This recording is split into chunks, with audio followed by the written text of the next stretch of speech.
一起读知更鸟第19集。Calpurnia 出现在法庭上是 Alexandra 让他来的，因为2个孩子失踪了。然后经过 Mr. Underwood 现场揭发， Atticus 这才发现孩子们一直在2楼吃瓜。父亲叫他们赶快下来，一家人在法庭的走廊里碰了头。Jem was jumping in excitement. We've won, haven't we? Jem 问父亲，我们是不是赢定了？ I've no idea, said Atticus shortly. 父亲没给出回答，并且让他们马上回家吃晚饭，不许再回来。不过经不住孩子们的央求，父亲还是同意了他们吃完晚饭可以再回来听审判结果 Hear the verdict. 父亲觉得反正等他们吃完饭回来，审判应该也已经结束了。You think they'll acquit him that fast? asked Jem. Jem 说，你觉得陪审团会那么快就判他无罪吗？ Acquit 是宣判某人无罪，常常看律政剧的同学应该没少听到这个词。还有个 exonerate 也会碰到，它更多是对已经定了罪的人给予赦免。那显然 Jem 看了庭审过程之后对获胜信心满满，但是父亲的回应很微妙。Atticus opened his mouth to answer, but shut it and left us. 然后 Calpurnia 带他们回家，一路上不停地数落 Jem， 说他不该带妹妹去听那样的内容。而等到了家，姑姑的反应更强烈。Aunt Alexandra met us and nearly fainted when Calpurnia told her where we were. 姑姑得知我们去了哪里，差点晕倒在地。那这句话我们看看有没有觉得哪里不对劲儿？ Calpurnia told her where we were. 这个看上去不是告诉他我们去了哪里，而是告诉他我们在哪里，也就是说告诉他我们现在在哪儿，当时在哪儿。这显然是不对的，我们现在就在眼前呢，不需要告诉。所以这里呢应该是 Calpurnia told her where we had been， 这才是讲在此之前的事情的时态。那么这是作者不小心犯错了吗？前面仔细读的同学可能会想起来，作者在使用间接引语的时候写作手法很特别，经常会突破规范。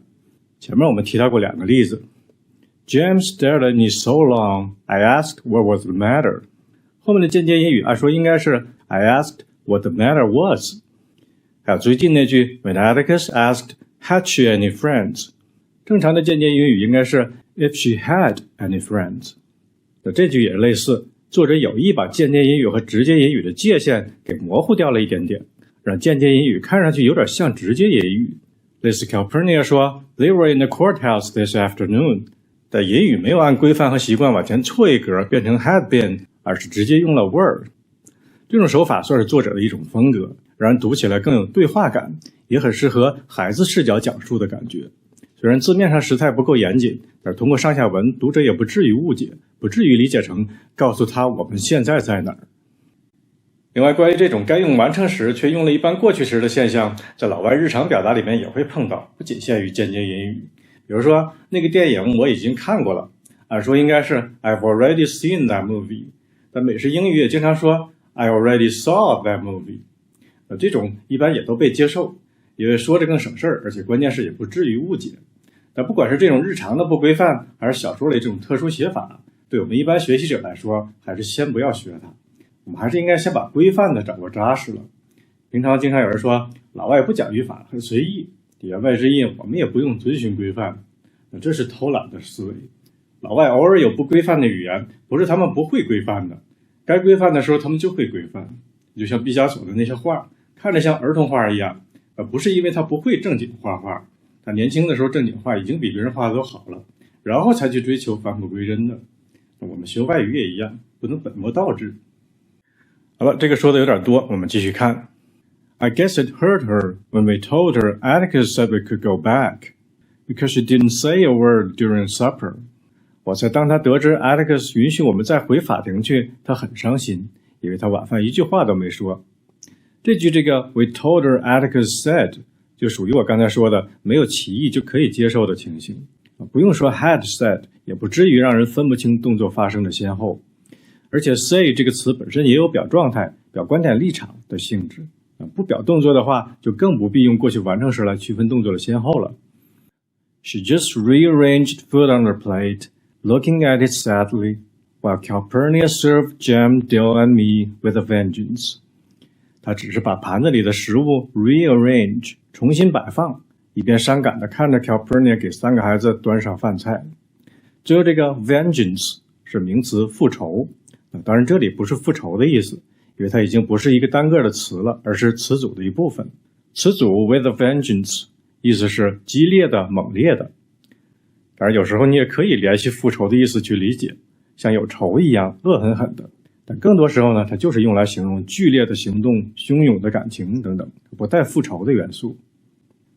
He hates man with a vengeance, you know that, because he fears man's gun and man's fire. So what? Back in business? Hell yeah, I'm back. With a vengeance. 这里我们再展开说一个话题，就像这个 with a vengeance， 以前不认识的同学如果查字典，可能就会先查这个 vengeance， 然后就可能误以为是带着复仇的意思了。虽然有时候是有带着复仇的意思，比如这个电影名利用它字面的双关性，但更多时候跟复仇无关。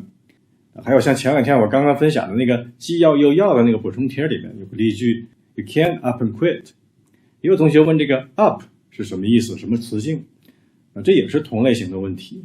很多时候当我们遇到一些单词字面上看意思不太通或者不好懂，那很有可能这里并不是这个单词字面的意思，而是它跟旁边的词组合在一起形成了新的意思，是固定词组。就像 up and quit、up and left 是表现突然离开、突然走开的词组。再比如下面这个句子，也是以前学员群里面的同学分享了阅读理解里面的一句 Costs would be cut and operations would be more efficient across the board。 成本将会下降，运营也会更加高效。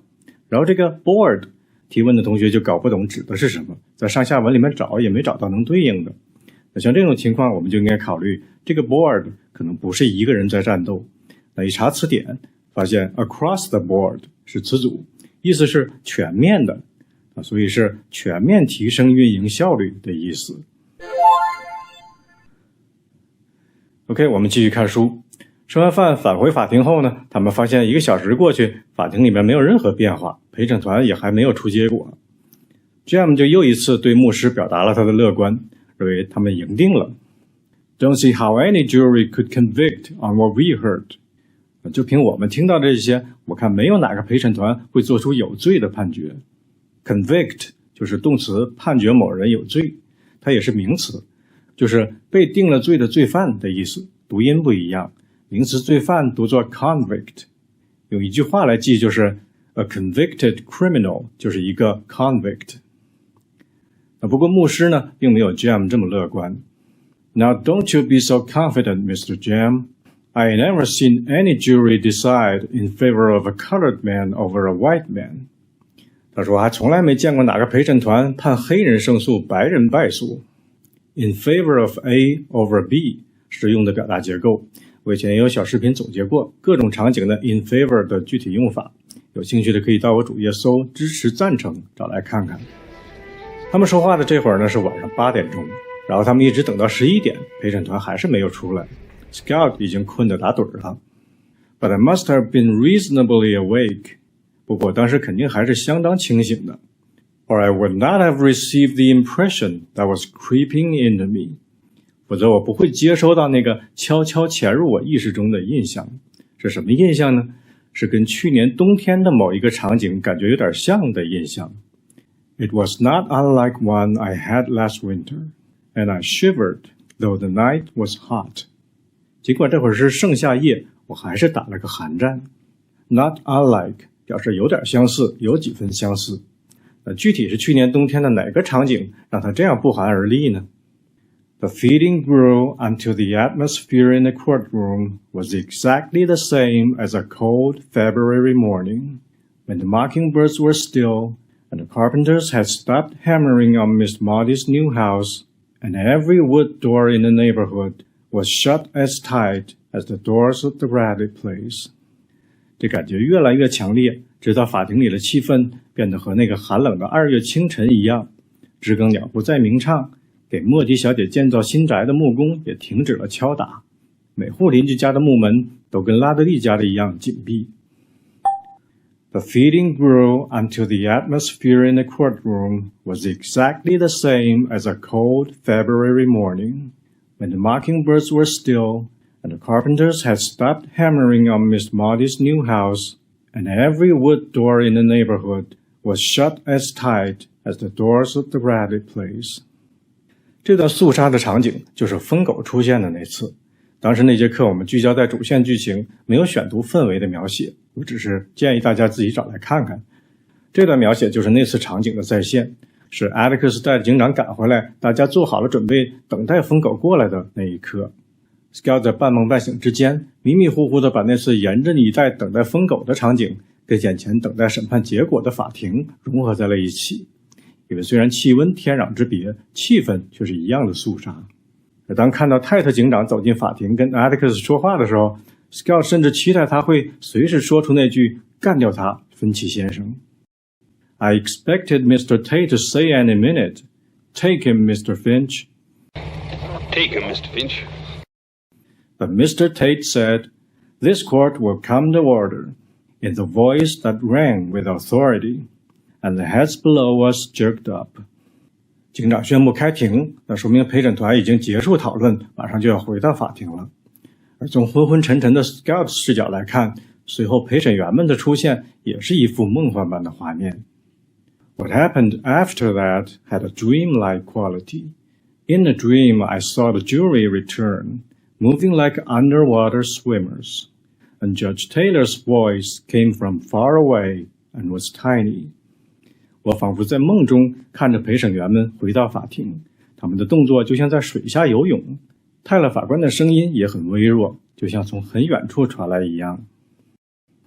I saw something only a lawyer's child could be expected to see, could be expected to watch for. 我看到一些只有律师的孩子才会看到，才会拭目以待的东西。Be expected to see, 被期待看到，意思就是应该会看到。这个 watch for 在这里意思是 look and wait expectantly, 拭目以待某人某事。那他看到这个 something 是什么呢？他用了个比喻来描述。And it was like watching Atticus walk into the street, raise a rifle to his shoulder, and pull the trigger, but watching all the time, knowing that the gun was empty. 感觉就像是看着 Atticus 走到街上，举起枪和扣动扳机，但是自始至终都知道枪其实是空的。那么为什么会有这样的感觉呢？接下来一句就是答案，是看到陪审团的表现给他带来的感觉。A jury never looks at a defendant it has convicted, and when this jury came in, not one of them looked at Tom Robinson. 陪审团从来不会看他们给定了罪的被告，就是说，如果他们的结论是有罪，那他们回来的时候就不会看被告，目光会回避。而这一次呢，12个陪审员没有一个看过罗宾逊一眼。随后，陪审团的团长把他们的裁决交给了法官。法官一个个的念有罪有罪有罪有罪。小说用这种间接的方式给出了庭审最后的结果。电影版更直白，陪审团团长口头宣布了判决。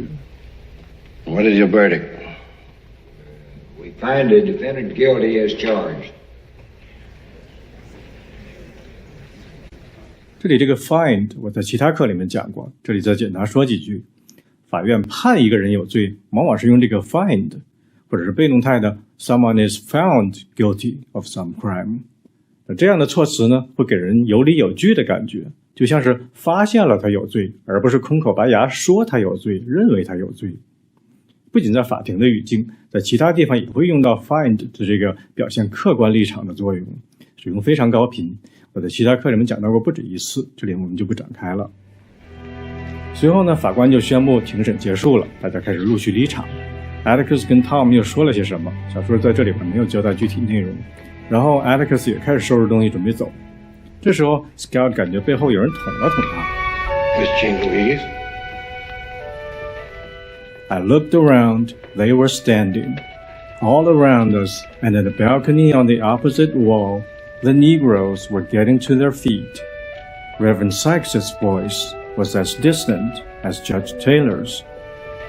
Miss Jean Louise, stand up.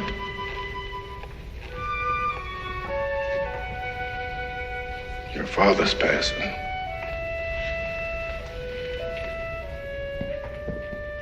这就是小说第21章的结尾，下一章庭审后的余波，我们到下节课再一起看。